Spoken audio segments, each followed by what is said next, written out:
So I took some, I think that's 1¼ inch conduit tubing.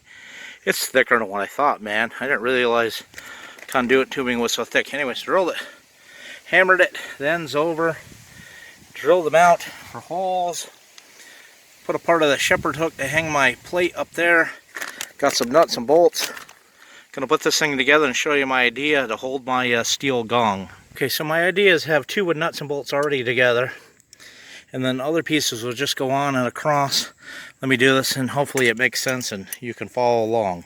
So there you go, something like that. When I'm all said and done, it'll hold together. I'll probably have to keep a wrench with me, tighten it down, a little pair of pliers, something like that. But anyways,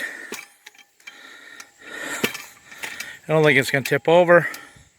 I think the tube is strong enough to withstand any shrapnel, any fragments off of it. So there you go, there's my idea for a simple little target stand. Hope you enjoy.